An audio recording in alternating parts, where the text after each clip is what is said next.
Pourquoi aujourd'hui, dans notre société actuelle, nous remarquons que les filles et les femmes sont les plus impliquées, les plus engagées dans leurs activités? Vous le voyez vous-même, il y a plus de filles que de garçons dans l'assemblée des candidats. Qui commence, les garçons ou les filles? Alors écoutez, on va organiser le débat. Pour moi, ce que Mme Nathalie a dit est un fait réel. Un fait que nous remarquons dans la vie de tous les jours. Même pendant les devoirs, il arrive parfois que pendant les 5 premières, je dis bien 5 premières, on ne voit aucun garçon. On attend jusqu'au 11e ou 10e pour les voir. Vous parlez de premier, deuxième, troisième et tout. Mais on peut dire que même si vous ne réussissez pas dans les études, tôt ou tard, vous pouvez avoir un mari qui va tout gérer pour vous. Alors que nous les hommes, on a beaucoup, nous les garçons.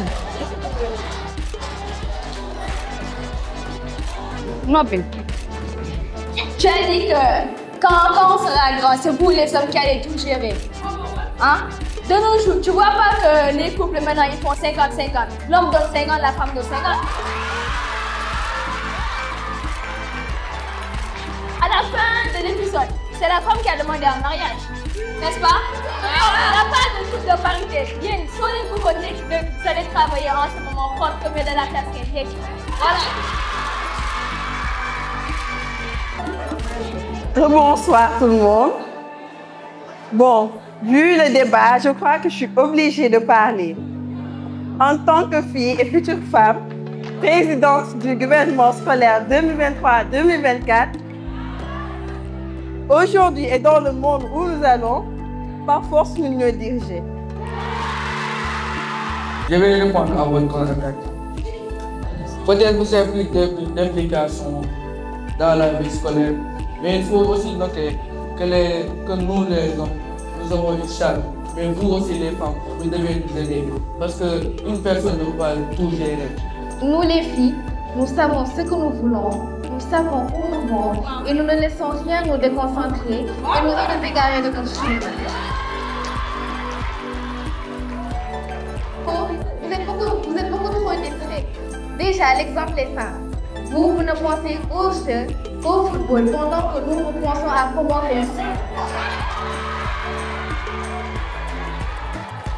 Prenez n'importe quelle fille dans cette assemblée.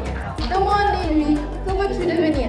Déjà, elle te parlera de comment réussir ses études, de comment avoir une belle maison, avoir une belle voiture et s'entretenir elle-même.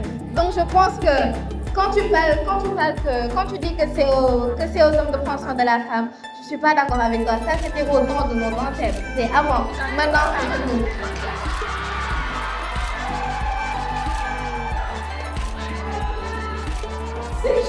Alors,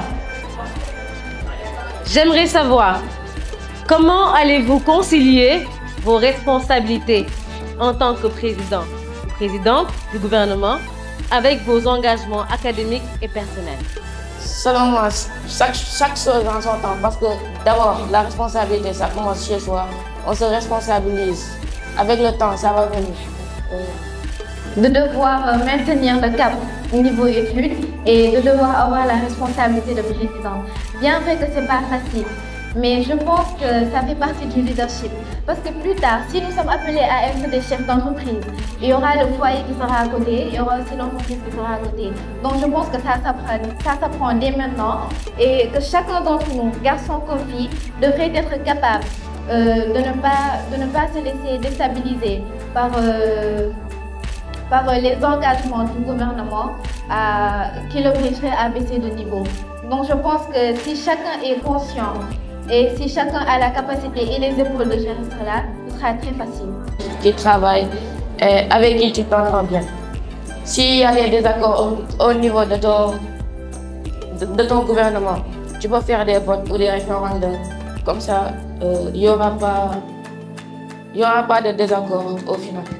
Déjà, avant de choisir son gouvernement, il ne faut pas nommer les ministres par amitié ou camaraderie. Il faut prendre des élèves sérieux, des élèves qui connaissent déjà ce domaine-là. Comme par exemple, s'il y a un élève dans ta classe qui est fort en sport, qui aime le sport, tu peux le prendre comme ministre du sport parce qu'il en est capable, il est sérieux aussi.